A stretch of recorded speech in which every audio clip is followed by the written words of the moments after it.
So what did I think of the 2024 Toyota Tacoma? Recently, I went out and I drove one. Finally, I was able to put my hands on a 2024 Toyota Tacoma. Now, what I drove was a TRD Sport.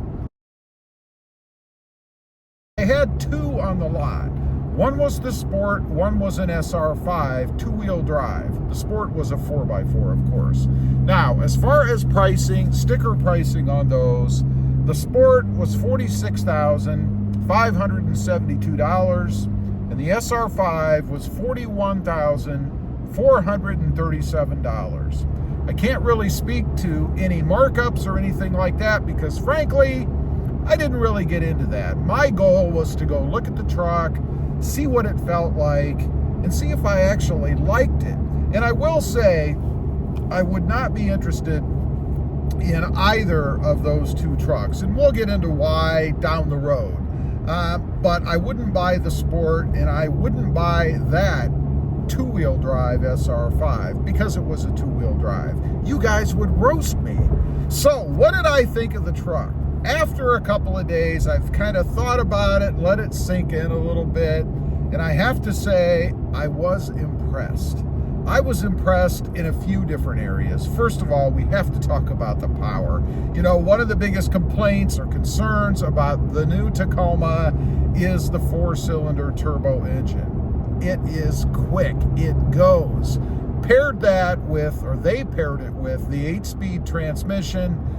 What a marked improvement. I mean, it was just amazing. I really liked it, particularly when I jumped into my third gen, which I don't hate, by the way. It didn't ruin the third generation for me, but it is really a completely different truck. Smooth power delivery, smooth acceleration, and fast takeoff. It really took off. Now, not just from the standstill. You know, I nailed it from a standstill, and it really went. I really liked that. But also on the freeway, when I was traveling at 65 miles an hour and I got on the gas, it took off. It was awesome as far as that goes. A definite improvement for the Toyota Tacoma. Kudos to Toyota. I think they got that part right.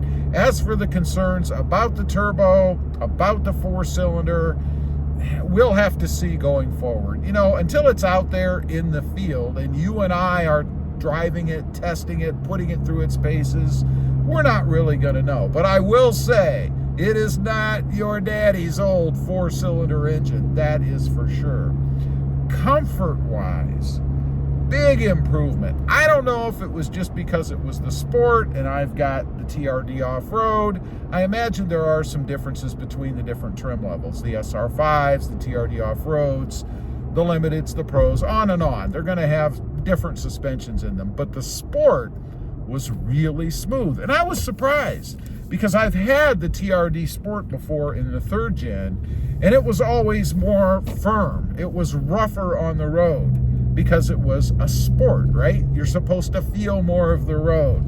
The TRD off-road has always been a softer ride, I guess. Probably because when you take it off-road, you don't want to be slamming all the bumps and ruts and all that stuff. You want it to absorb them.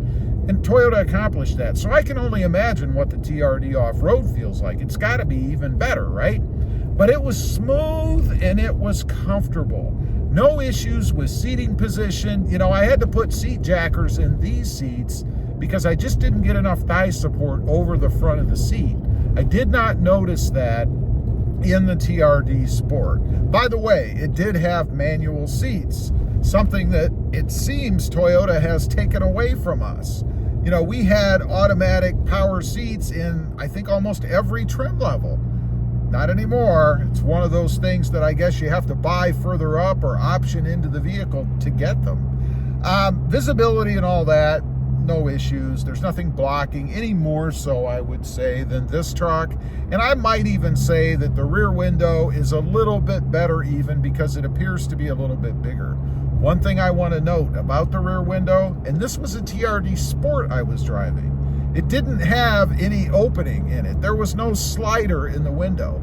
For a minute, I was hopeful. I was thinking maybe Toyota gave us a fully retractable window back there, but they did not. And the one thing that I did notice too about that window, it almost looks like they stuck the window on the back. You can see the edges around the window. It's not well fitted in the space. Kind of strange. Another thing, we do not have the grab handle over here. We have a much smaller grab handle over there. It's closer to the pillar than what we have now. Might make it a little bit more difficult to grab for those that really need it. I don't know. Otherwise, everything else, for the most part, was pretty darn good about that truck. I will add one more thing about the interior. It did not feel, the materials, the look of some of the trim work and stuff did not feel as refined as what we have in the third generation. I don't know if it was the coloring. I'm not exactly sure. What I would liken it to is it almost looked a little cartoonish or toyish on the inside. Maybe they're trying to use the Toyota part of the name, toy, because it kind of gave me that feeling, some of the trim work inside. I liked it overall, but definitely noticed that on the interior of the truck. Otherwise, I think it's going to be a win for Toyota. The only issue, of course, is going to be pricing. It is more expensive. I gave you the prices in the beginning. It is more expensive than what the outgoing version is.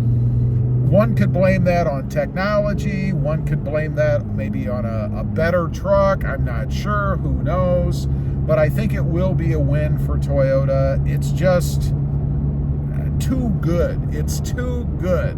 Now, for those that want to tow massive weights with it, for those that are concerned about that turbo, I understand that.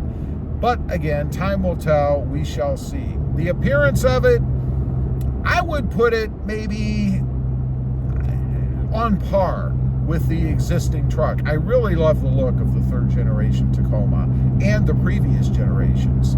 There aren't enough changes in the new one to make it really, really different. I mean, it still looks like a Tacoma. A lot of people argue that it looks like a mini Tundra.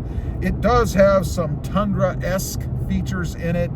One big thing that I noticed were the door handles. They're bigger, they're chunkier, and they reminded me of the Tundra. I mentioned that in that other video, and I will again. I'll leave it linked down below if you want to see the full Monty, my first experience with that truck. But I do think it's a win. I think once the aftermarket price hikes get rid or are gone, I should say the market adjustment prices go away, and you know they're going to be out there. I'm sure almost every dealer is doing it in one form or another, either just a cash amount added to the sticker or options added to the truck itself to raise the price up. Who knows? Final thoughts. Love the truck. I think it's awesome. I think it's going to be a winner for Toyota. I had my concerns as well.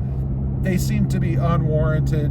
We shall see down the road. Leave a comment if you've been able to put your hands on the 2024. Maybe you've even bought one already.